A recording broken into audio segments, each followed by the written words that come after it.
যে কারণে আমি গেলে পরে ওই নোট নিয়ে যাই, কারণ আমাদের সরকার খুব সন্তুষ্ট এমনিতেই। নোট নিয়ে কথা বলছে, ভাই আমি নোট নিয়ে যদি দেখেন নোটের মধ্যে যা আছে এর বাইরে আমি কিচ্ছু বলিনি, ফলে সুবিধা হয় আর কি। তো সেই জন্য না, হাততালির এখানে দিত না, হাততালি দিতেন পরে। তো কিন্তু আজকে আমি নোট করেছি, কিন্তু সকাল থেকে আজকে 3টা প্রোগ্রাম করে আসলাম এখানে।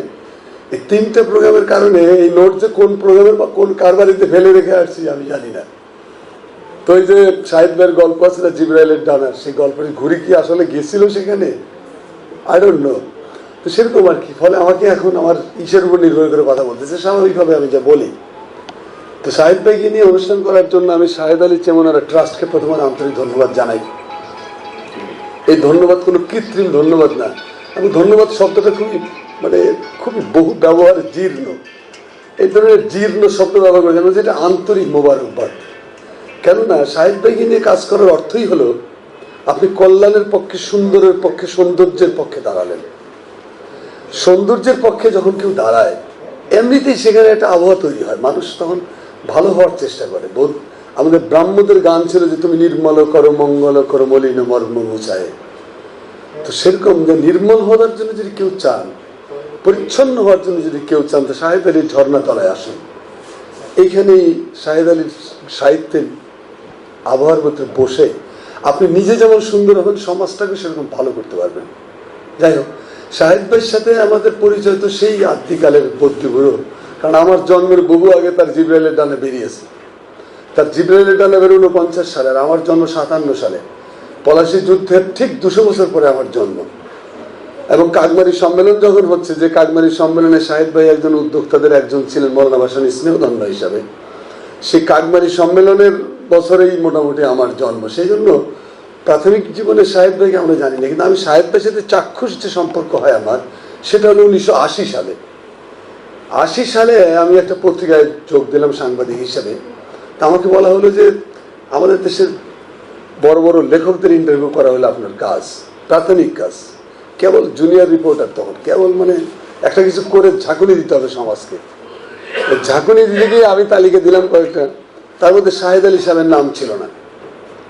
কারণ আমরা যখন 80 দশকে 80-তে তখন বাংলাদেশ দখল করে আছে, এখনো যারা দখল করেছে তারাই, বলে আমরা তাদের দ্বারা ব্রেন স্টর্মিং এর শিকার হয়েছিলাম। তা আমার সম্পাদক ছিলেন আখতারুল আলম। আপনারা জানেন যে তিনি শুধুমাত্র যে আমার আত্মীয় ছিলেন তাই না, আমি একটা ঘোর কমিউনিস্ট ছিলাম, একেবারেই মোটামুটি খোদাদ্রোহী বলতে পারেন আর কি। আমি মনে করতাম সকল শোষণ নির্যাতনের মূল কেন্দ্র হলো খোদা, কারণ সে ধনীদের কথা শোনে, গরিবদের কথা শোনে না। এটা সাহিত্যের গল্পের মতো আছে, দেখবেন জিবরাইলের ডানার মধ্যে কিন্তু এই কথা আছে।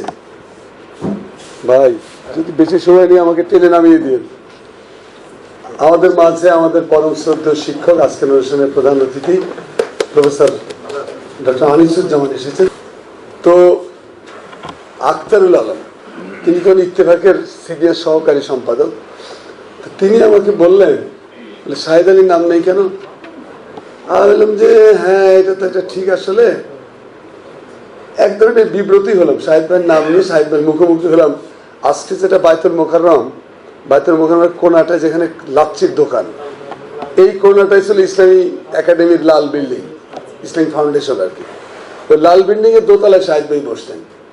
আমি এক শীতের সকালে শাহেদ ভাইয়ের সামনে যে দাঁড়ালাম, সবুজ পাতা পত্রিকা বের করেন, যে পত্রিকা আমাদের আলিমান ভাইরা প্রচুর লেখালেখি করেছেন, সবুজ পাতায়। তো লোকটার সঙ্গে আমি যখন ইন্টারভিউ শেষ করলাম, আমার মনে হচ্ছে বাহ, এত পরিচ্ছন্ন দৃষ্টিভঙ্গি জীবন সম্পর্কে, এবং নেগেটিভ না, প্রোঅ্যাক্টিভ ম্যান, নট রিয়াক্টিভ। আমাদের সমাজে বেশিরভাগ লোকগুলো রিয়াক্টিভ, কিছু একটা হলে চিল্লি চিৎকার চেঁচামেচি করে বাড়ি মাথায় তোলে, পাড়া মাথায় তোলে। সুভাষ মুখোপাধ্যায়ের কবিতা আছে যে জাগুন জাগুন পাড়ায় আগুন। তা আমাদের বক্তব্য বুদ্ধিজীবীরা যখন দেয় তখন পাড়ায় আগুন লেগে যায়। আপনি সুস্থ হতে পারবেন না, সিদ্ধান্ত নিতে পারবেন না। শাহেদ ভাইয়ের লেখা পড়ে আমার মনে হলো, শাহেদ ভাই সাক্ষাৎকার নিয়ে যে একটা সুস্থ, সুন্দর, সহজ, স্বাভাবিক, সরল, অকৃত্রিম, অসাধারণ একটা মানুষের সংস্পর্শে আসলাম। এই যে তার প্রেমে পড়লাম, আমার সাথে তার সম্পর্ক আর কখনো বিচ্ছেদে পরিচয় হয়নি। তবে আমার চরিত্র অনুযায়ী ওই 10 বছরে একদিন হয়তো শাহেদ ভাইয়ের সামনে হাজির হলাম আর কি, এরকম আর কি। 10 বছর পরে মনে পড়লো সে কেনানে ফিরে যেতে হবে, হারানো কেনান। তো এরকম আর কি, মন খারাপ হলে সাহেব ভাই বাসায় চলে যেত বনানীতে। বনানীর বাসায় গেলে চেমনার ভাবি খুব আদর করতেন, ভাষা সৈনিক তারা দুজনেই। তো যাই হোক, এইভাবেই শাহেদ আলীর সাথে আমার ব্যক্তিগত সম্পর্ক। তারপরে শাহেদ ভাইয়ের একটা দীর্ঘ ইন্টারভিউ করেছিলাম, যে একটা দৈনিক পত্রিকার 4 পৃষ্ঠা, আমি আর প্রফেসর আব্দুল গফুর, 4 পৃষ্ঠা বিশাল ইন্টারভিউ। এই ইন্টারভিউর কপি আমার কাছে নাই, যদি কারো কাছে থাকে দয়া করে দেবেন। 4 পৃষ্ঠা ছিল, তার জীবনের সমস্ত কথা সেখানে তিনি বলেছিলেন। যে 213 টাকা নিয়ে তিনি ইলেকশন করতে গেলেন 54 সালের নির্বাচনে। বলতে বলতে শাহেদ ভাই কেঁদে ফেললেন, বলে যে 213 টাকা সম্বল একটা সাইকেল পর্যন্ত নাই, আর আমি ইলেকশন করতে গেছি। গ্রামে গ্রামে পায়ে হেঁটে হেঁটে কাতর মানুষের মতো সহজ স্বাভাবিকভাবে প্রত্যেকে দরজায় দরজায় গিয়েছি। তো এই আমার এই সহজতা, এই সরলতা যে এত আবেগ আক্রান্ত করবে আমার এলাকার মানুষকে, সেটা কি আমি সেদিন জানতাম? বিপুল ভোটে তিনি 54 ইলেকশনে জিতেছিলেন। তো শাহেদ আলী ভাই সম্পর্কে একটা কথা আমি বলি, যে শাহেদ ভাই বাংলাদেশে যে লেখালেখির জগৎ, যে দায়িত্বহীন, কাণ্ডজ্ঞানহীন, অবিমিশ্রকারিতায় পর্যবসিত, পরিপূর্ণভাবে জর্জরিত, এই দায়িত্বজ্ঞানহীন, কাণ্ডজ্ঞানহীন, অবিমিশ্রকারী সাহিত্যের জগতে শাহেদ আলী ছিলেন একটা প্রবল প্রতিবাদ। শাহেদ আলী কখনো তার আদর্শের সঙ্গে খালি না, তার লেখালেখির সৌন্দর্যের সঙ্গে কখনো কম্প্রোমাইজ করেননি। সবসময় তিনি নিজের সয়েলের প্রতি সামাজিক অঙ্গীকার বলতে যে কথাটা আছে, মাও সেতুংয়ের একটা কথা আছে, যে সাহিত্য বা শিল্প সাহিত্য যদি রাজনৈতিক সঙ্গে সম্পর্কিত না থাকে, সে শিল্প সাহিত্য লবণ শূন্য তরকারির মতো হয়। আর রাজনীতি যদি শিল্প সাহিত্য সম্পর্কে সচেতন না হয়, সে রাজনীতি হয়ে ওঠে হৃদয়হীন, নিষ্ঠুর, যেটা আমাদের দেশে হয়েছে, নিষ্ঠুর, হিংস্র। মানুষ একটা দেশকে টোটালি 2 ভাগে ভাগ করে আমরা হিংস্রতার ব্যবসা করতেছি, হিংস্রতার দোকানদারি। ঘৃণা কত প্রকার হতে পারে একটা মানুষ, আমরা নিজেরা নিজেদেরকে যতটা ঘৃণা করি, আমার মনে হয় না পৃথিবীর আর কোনো জাতি তার নিজের ভাইকে এতটা ঘৃণা করে। মানে ধ্বংসের যত রকমের আলামত আছে, ঘৃণা। গান্ধী বলেছেন যে ঘৃণা হলে এমন এক পদার্থ, যদি সেটা তুমি তোমার হৃদয়ে পোষণ করো, সেইটার জন্য, যার জন্য পোষণ করছো, তার কতটা ক্ষতি হবে, সেটা যতটা না ক্ষতিকর, তার চেয়ে তোমার হৃদয়টা বরবাদ হয়ে যাবে। তো ঘৃণা হলে এমন এক জিনিস, সেই ঘৃণার দোকানদারি এখন বাংলাদেশ এখন ঘৃণার জনপদ। এরকম একটা ঘৃণার, রক্তের জনপদ, গুমের জনপদ, এরকম একটা নিষ্ঠুর দেশের জন্য 1971 সালে আমি একজন 15 বছরের কিশোর হিসেবে মুক্তিযুদ্ধে অংশগ্রহণ করার জন্য কখনো কখনো অনুতাপ হয়, যে এরকম একটা দেশের জন্য আমরা যুদ্ধে গিয়েছিলাম, এরকম একটা দেশ, এইরকম একটা দেশ। যাই হোক, তো শাহেদ আলী এই জিনিসের সঙ্গে জীবনে কম্প্রোমাইজ করেনি। সেই জন্য পাক জামহুরিয়ার যারা ট্রেন প্যাসেঞ্জার ছিলেন, সারা পশ্চিম পাকিস্তান ঘুরে বেরিয়েছে, শাহেদ আলী সেই ট্রেনের প্যাসেঞ্জার ছিলেন না। ফররুখ আহমদ সেই ট্রেনের প্যাসেঞ্জার ছিলেন না, খেতাব নেন নাই। ফয়েজ আহমদ, ফয়েজের মতো বামপন্থী বিরাট কবি, তিনিও আইফ খানের দাওয়াত নিয়ে অ্যাম্বাসেডর হিসেবে দেশে দেশে ঘুরে বেরিয়েছেন। ফররুখ আহমদ যান নাই, শাহেদ আলী যান নাই। এই না যাওয়াটাই হলো যে যখন পতাকা চেঞ্জ হয়ে গেল, মানচিত্র না, দেশটা যখন স্বাধীন হলো সত্যিকার অর্থে, সেই সময় যারা ভোল পাল্টে রাতারাতি দাদাদের পায়ে সেজদায় পড়ে গেলেন, শাহেদ আলী যদি সেদিন পড়তেন সেজদায়, তাহলে শাহেদ আলীকে নিয়ে আজকে ঢাকা শহরে অন্তত ঢাকা বিশ্ববিদ্যালয়ে একটা হল হতো, কারণ তিনি একটা বড় ভাষা সৈনিক ছিলেন। তো তিনি সেই সেজদায় বিগলিত হন নাই। আরেকটা হলো যে খ্যাতি এবং প্রতিপত্তির লোভে যারা শয়তানের কাছে আত্মা বিক্রয় করে, শাহেদ আলী সেই বিক্রয়কারীদের কেউ ছিলেন না। শাহেদ আলী কখনোই তার মাটির সঙ্গে ডিটাচড হন নাই, কখনোই তার জনগণের সঙ্গে তার বিচ্ছিন্নতা আমরা কোনোদিনও দেখিনি। শাহেদ আলীর গল্প জিবরাইলের ডানা নিয়ে বেশি কথা হয়, বিকজ এটা খুব আলোচিত বই বা গল্পটা। কিন্তু তার নতুন জামিনদার যারা পড়েছেন, তার শাহনজর যারা পড়েছেন, তারা দেখবেন যে শাহেদ আলীর জিবরাইলের ডানা, পথের পাঁচালী, বিভূতিভূষণের পথের পাঁচালী, সেইটা কি? সেইটা তো একটা বাংলাদেশ, অসাধারণ, এরকম এরকম চিত্রময়, এরকম রূপময়, এরকম নীরব নিভৃত প্রশান্তির একটা দেশ, যেখানে দারিদ্র আছে কিন্তু জীবনে প্রশান্তির অভাব নাই। এই যে একটা জীবন বিভূতিভূষণ বন্দ্যোপাধ্যায় অঙ্কন করেছে, সেই জীবনটা কাদের আসলে? এটা সার্বজনীন, তার মহত্বের জন্য, তার বিরাটত্বের জন্য এই গ্রন্থ বিশ্বজনীন হয়েছে। কিন্তু আমার বক্তব্য হলো যে তিনি এঁকেছেন কোন গ্রাউন্ডের উপর দাঁড়িয়ে? নাদিন গার্ডিনার, দক্ষিণ আফ্রিকার নোবেল পুরস্কার বিজয়ী লেখিকা, তিনি বলেছেন যে প্রত্যেকটা লেখকের একটা নিজস্ব মানচিত্র লাগে, নিজস্ব সয়েল লাগে। আমি নিজেকে আমি করেছি দক্ষিণ আফ্রিকার সয়েলের উপর দাঁড়ায়। তো সেরকম বিভূতিভূষণের সয়েলটা হলো তার হিন্দু ব্রাহ্মণ, গরিব একটা ব্রাহ্মণের পরিবার, এবং সেই সময় একটা গ্রাম বাংলা, ওইটি হিন্দু একটা ফ্যামিলি, তাদের কষ্ট স্বীকার হয়, শেষ করলে হয় ভালো। কি করবেন, আজরাইল পিছনে গর্দান্নে দাঁড়ায় আছে, কখন 2 মিনিট নেই আর কি, আর তো সুযোগ পাবো না হয়তো, এরপর আর জীবনে ডাকবেন না আমাকে। তো কি বলতেছিলাম রে ভাই, খেয়ে হারাই গেছে। 63 বছর বয়স এখন, আর কত। বিভূতিভূষণ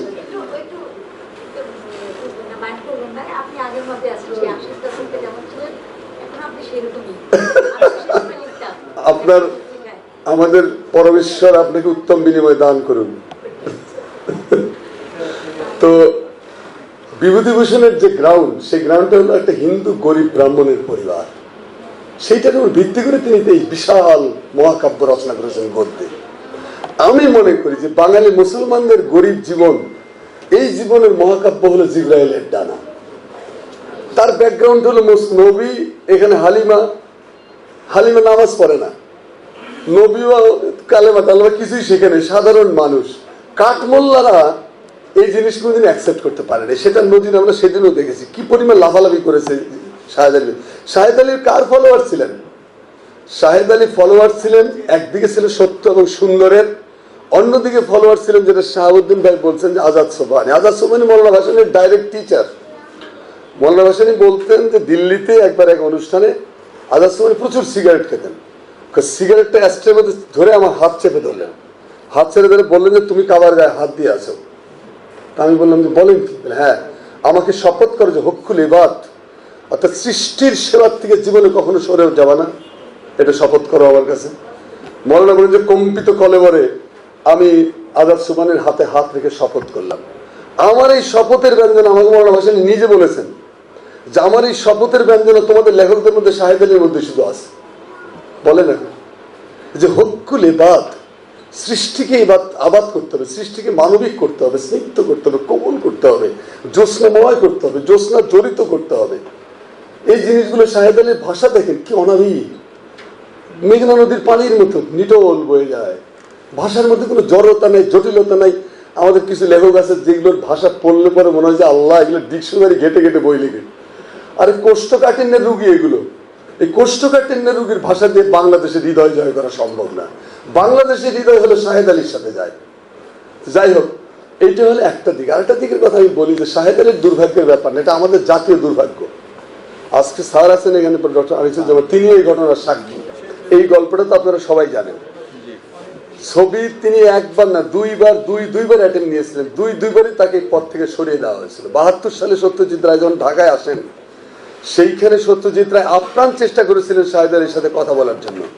শাহেদ আলী কথা বলতে পারেন নাই, শাহেদ আলীর সঙ্গে তাকে যোগাযোগ করতে দেওয়া হয় নাই।